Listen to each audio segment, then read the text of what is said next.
ఒక దట్టమైన అడవిలో తిన్నడు అనే యువకుడు ఉండేవాడు. అతడు చాలా ధైర్యవంతుడు.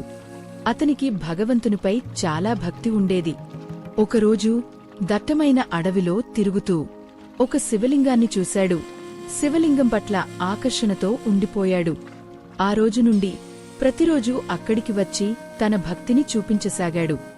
మాంసం, పళ్లను తేవడం, నదిలోంచి నీరు తెచ్చి నోటితో శివలింగం మీద పోయడం, ఇవన్నీ భక్తితో పూజలు చేసేవాడు.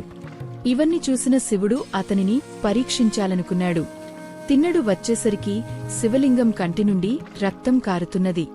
అది చూసి ఆశ్చర్యానికి గురయ్యాడు.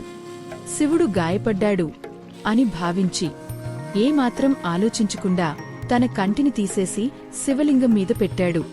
తర్వాత మరో కన్ను నుంచి రక్తం కారటం ప్రారంభమైంది. ఇప్పుడు ఒక్క కంటితో ఉన్న తిన్నడు రెండవ కంటిని తీయాలని నిర్ణయించుకున్నాడు.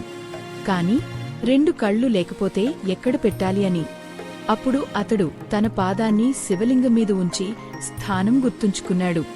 తర్వాత రెండవ కంటిని తీయడానికి సిద్ధమయ్యాడు. ఆ క్షణంలో శివుడు ప్రత్యక్షమయ్యాడు. చాలు, నీ భక్తి అమోఘమైనది. నీవు కన్నుని కూడా ఇచ్చేంతగా నన్ను ప్రేమించావు. నిన్ను నేను శాశ్వతంగా ఆశీర్వదిస్తున్నాను. శివుడు తిన్నడుకి 2 కన్నుల్ని తిరిగి ఇచ్చాడు.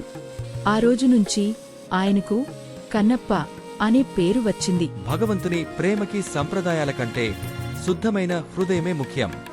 నిజమైన భక్తి అనేది రూపాలు, పద్ధతులు చూసే భక్తి కాదు, మనసు నుండి లభించేది. కన్నప్పలాంటి భక్తుల ప్రేమకి దేవుడే తలవంచుతాడు.